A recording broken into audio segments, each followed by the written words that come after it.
नमस्कार, मैं हूं सज्जन कुमार और आप देख रहे हैं डीवीटी यानी कि वंदे भारत टॉपिक।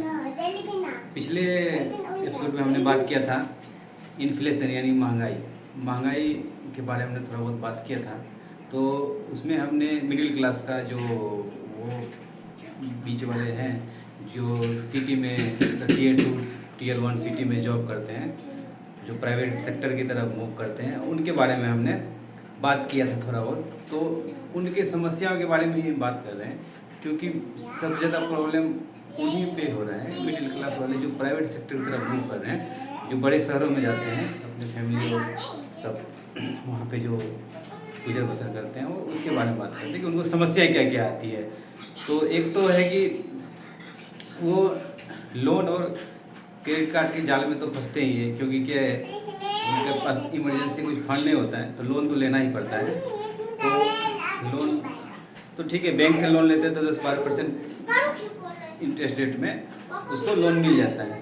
लेकिन क्या होता है कि फिर और भी थोड़ा बहुत ज़रूरत पड़ता है तो फिर वो उसी बैंक में जो जिस बैंक में सैलरी अकाउंट सब है तो वो उतना नाकुर नुकुर करते हैं, मतलब मुकर जाते हैं। उतना ज़्यादा लोन देने के लिए वो नहीं रहते हैं, उतना इंटरेस्ट नहीं रहता है। तो फिर अलग ऑप्शन क्या होता है, फिर वो और सारे फाइनेंशियल ऑप्शन होते हैं या फिर कोई ऐप होता है उसके थ्रू ट्राई करते हैं। तो फिर लेकिन उसमें क्या इंटरेस्ट रेट थोड़ा ज़्यादा रहता है, वो 27%, 28%, 20%, 22%, मतलब बहुत ज़्यादा हाईली कॉस्टली रहता है इंटरेस्ट रेट।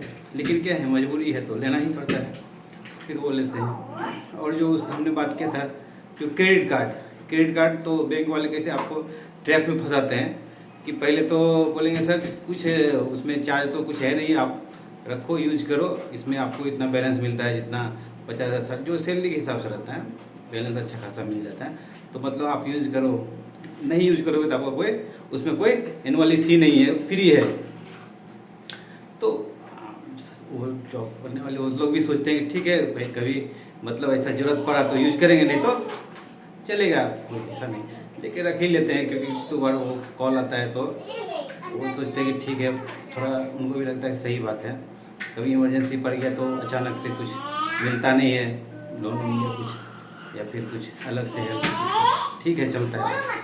तो इस हिसाब से वो क्रेडिट कार्ड भी ले लेते हैं।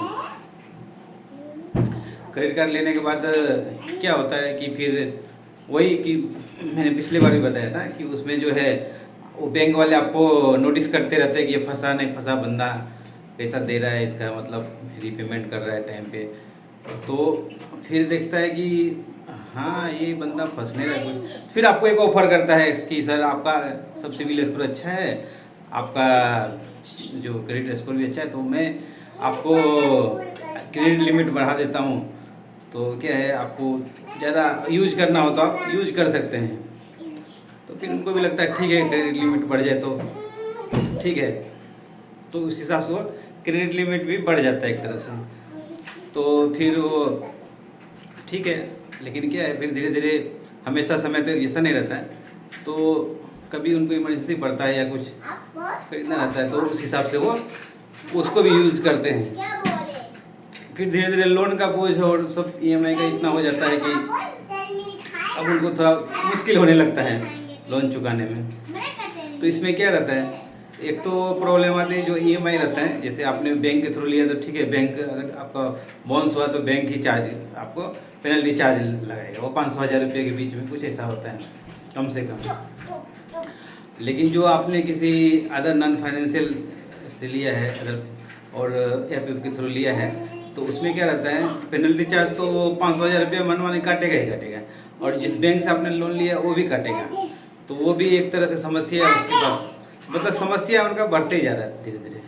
तो उसमें क्या रहता है, अगर उसमें जो सैलरी है उसका सैलरी में भी अगर उसको हर साल हाइक मिलता है तो ठीक है, तो कभी कभी नहीं भी मिलता है तो वो भी एक समस्या हो जाता है। तो हम वही मतलब बात कर रहे हैं कि मतलब वो जो प्राइवेट सेक्टर की तरफ जो मूव करते हैं वो भी अच्छे खासे ही रहते हैं, मतलब तरह के स्टूडेंट रहते हैं तभी वो मेहनती ये सब रहते हैं। लेकिन वो मार्केट के जाल में कैसे फंसते हैं, उनके पास जो समस्या आती है उनको इन सब का अनुभव नहीं रहता है, क्योंकि उनका कुछ ऐसा बैकग्राउंड नहीं रहता है कि भाई कि उनको कुछ समझ में आए।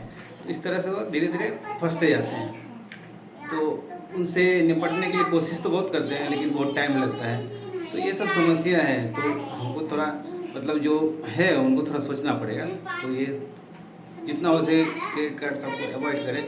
क्रेडिट कार्ड सबसे ज़्यादा बड़ा दुश्मन हो जाता है, बड़ी तकलीफ होता है। तो क्रेडिट कार्ड को सबसे पहले ख़त्म किया जाए, फिर धीरे धीरे लोन ख़त्म किया जाए, और फिर जो धीरे धीरे है तो उनको अगर रूम वूम है, मकान वकान किराया भी महंगा है, क्योंकि टीयर 2 टीयर 1 सिटी का तो बहुत ही महंगा, 15-20 हज़ार मिनिमम उसको रूम रेंट देना पड़ता है। उस हिसाब से अगर उनको लगता है कि भाई लॉन्ग लेफ्ट उनका जॉब है, अगर अच्छा चल रहा है तो अच्छा है, मकान ले ले, वो भी लोन पे ही लेना पड़ेगा। तो एक है कि उनको जो रेंट है महंगा रेंट ही है, तो उससे अच्छा वहीं पे वो अगर कोई 0 प्रोसेसिंग फी में मिल जाता है मकान तो वहाँ ले ले, तो अच्छा रहेगा कि उतना किराया हो उधर ही भरे और रहे, तो उनको थोड़ा बाद में अच्छा सुकून मिले।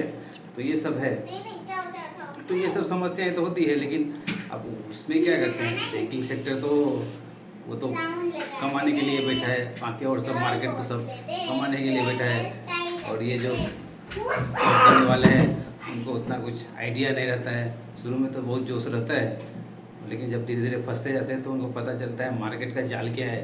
लेकिन वो तो अब फंस चुके हैं, तो फिर निकलना बहुत टफ होता है। तो फिर यही सब है समस्या। ठीक है, हम आगे बात करेंगे। और ये समस्या तो है वही, यही सब चीज़ महंगाई है। तो ये जो महंगाई कहाँ से आता है, महंगाई आता है, फिर गरीबी आता है, तो बोलते गरीबी गरीबी, यही सब गरीबी की तरफ ही इशारा करता है ना। मिडिल क्लास तो और कमज़ोर होते ही जा रहा है फिर, तो वही सब समस्या है। और तो यही तो और क्या करेंगे। ठीक है, फिर आगे बात करेंगे। आप लोग अपना राय दीजिए, तो फिर देखते हैं। ठीक है, चलिए, नमस्कार।